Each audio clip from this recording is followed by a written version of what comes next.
हिंदी बोलने वालों की बढ़ती संख्या वैश्वीकरण यानी ग्लोबलाइजेशन का एक प्रमाण है।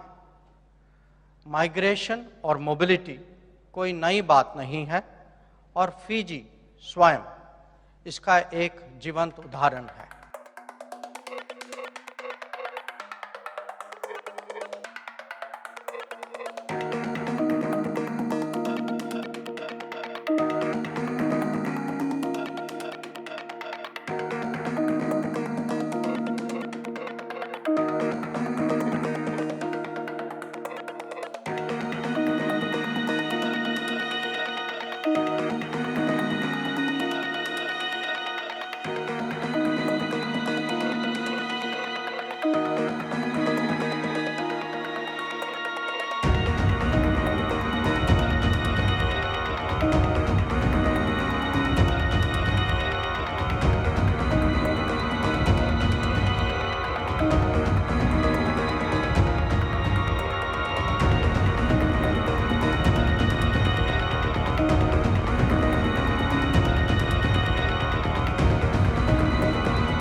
कि हम सब मिलकर 12वें विश्व हिंदी सम्मेलन का उद्घाटन आज नांदी में कर रहे हैं।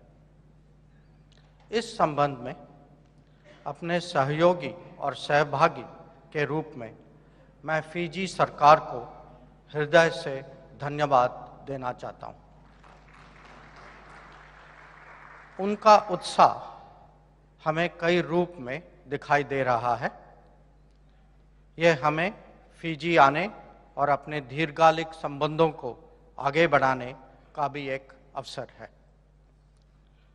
It is a great pleasure to join you all at the inauguration of the 12th Hindi Vishwa Hindi Sammelan. I thank the government of Fiji for being our collaborative partner in this regard.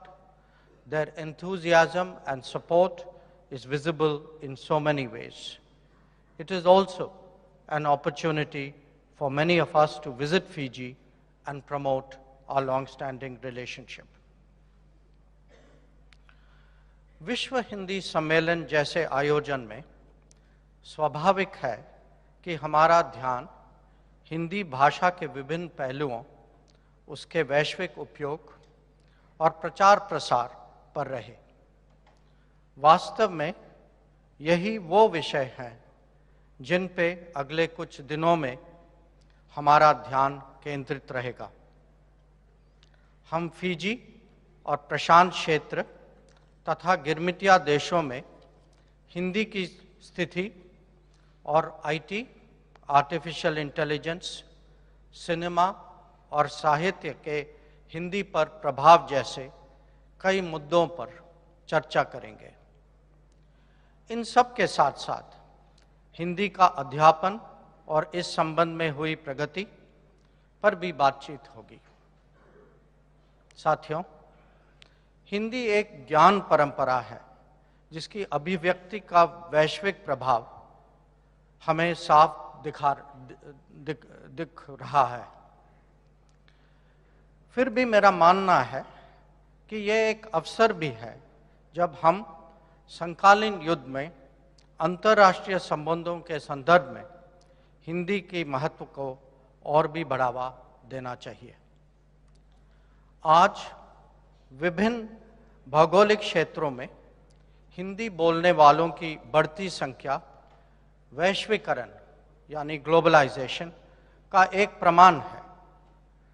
Migration और mobility कोई नई बात नहीं है और Fiji स्वयं इसका एक जीवंत उदाहरण है। परंतु अब स्थिति और भी जल्दी बदल रही है। आधुनिक अर्थव्यवस्था से जुड़ी अपेक्षाएं कौशल के और सरल प्रवासन यानी इजी माइग्रेशन को प्रोत्साहित करती रही हैं। वास्तव में ज्ञान व्यवस्था की प्रगति के साथ साथ विश्व को प्रतिभा, दैट इज टैलेंट, की बढ़ती मांग के लिए तैयार होना ही होगा।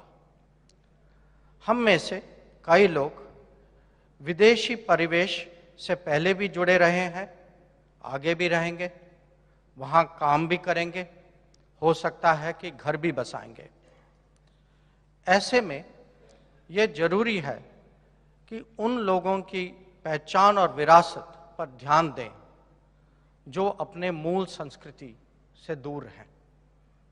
और इन मुद्दों पर बल देने के लिए भाषा को केंद्रित करना एक प्रभावी तरीका है, क्योंकि भाषा एक अभिव्यक्ति से कहीं बढ़कर है। यह सचमुच में संस्कृति का एक प्रकटीकरण है। हम सभी को यह भी समझना होगा कि वैश्वीकरण का मतलब एक रूपता, यूनिफॉर्मिटी नहीं है, बल्कि विश्व की विविधता को स्वीकार करने से ही हमें इसका पूर्ण रूप से पहचान पाएंगे, लाभ उठाएंगे। सोचिए इसके बारे में। लोकतांत्रिक विश्व व्यवस्था का यही वास्तविक अर्थ है। हिंदी भाषा को प्रदर्शित करने वाले सम्मेलन इस दिशा में एक प्रभावशाली कदम है।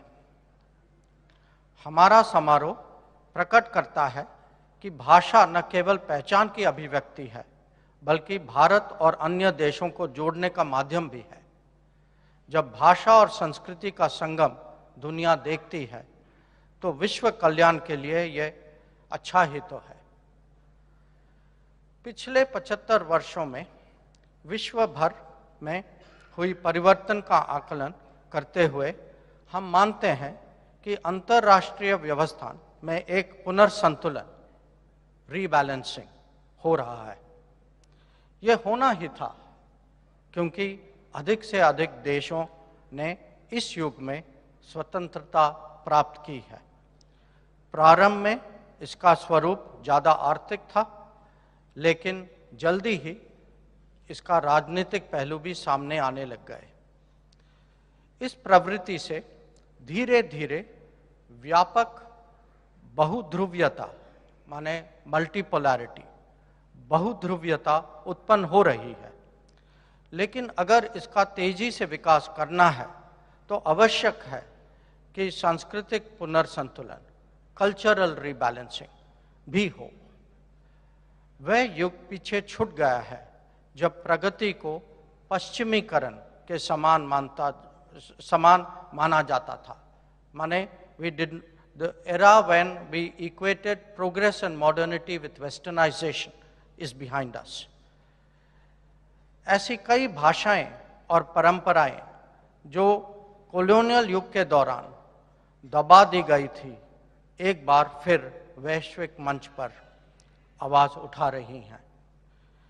ऐसे में यह आवश्यक है कि विश्व को सभी संस्कृतियों और समाजों के बारे में अच्छी जानकारी हो, और इसीलिए हिंदी सहित विभिन्न भारतीय भाषाओं के शिक्षण और प्रयोग को व्यापक बनाना बहुत जरूरी है।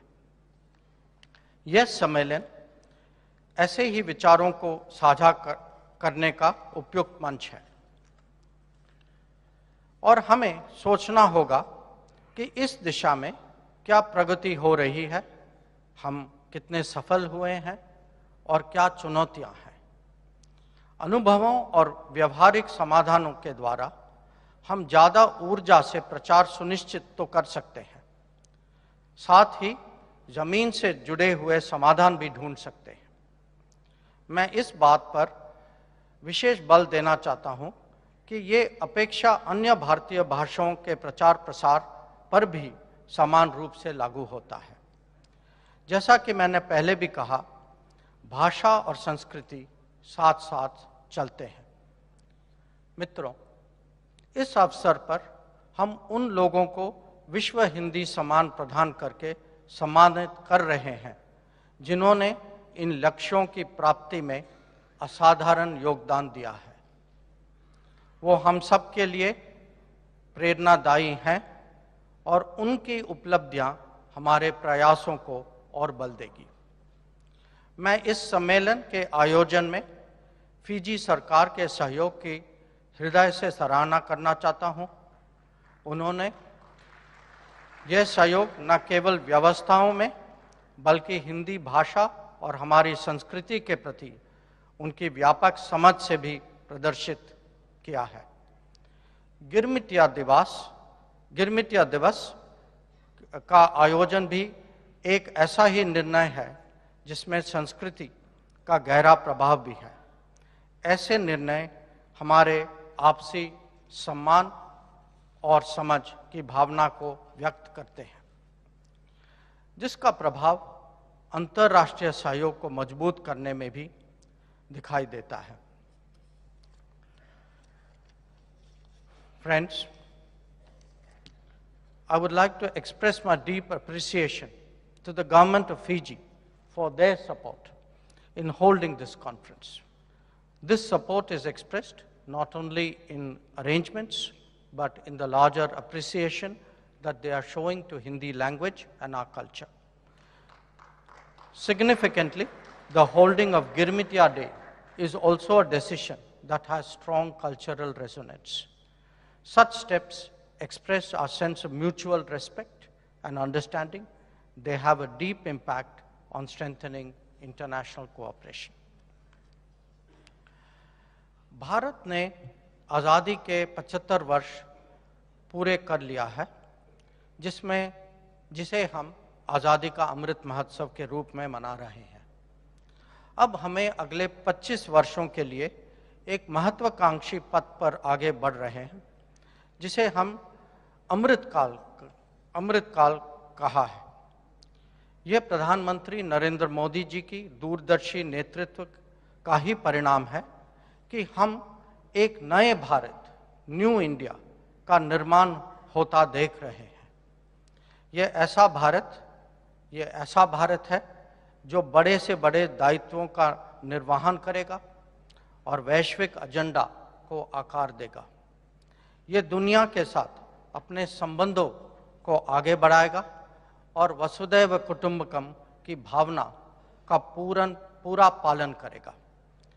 हमें पूरा विश्वास है कि आने वाले समय में भारत का अंतर्राष्ट्रीय योगदान और महत्वपूर्ण होगा और इस संदर्भ में भाषा और संस्कृति की और भी ज़्यादा अहमियत होगी। ये आयोजन एक कल्चरल ब्रिज है। महामहिम राष्ट्रपति ने मुझे कहा कि यह एक सेलिब्रेशन उत्सव है जो घनिष्ठ संबंधों को बढ़ावा देने के लिए महत्वपूर्ण मंच बन चुका है। तो मैं अंत में आप सभी का 12वें विश्व हिंदी सम्मेलन में फिर से एक बार हृदय से स्वागत करता हूं। धन्यवाद। विनाका। जय हिंद। वीके न्यूज, राष्ट्र के नाम।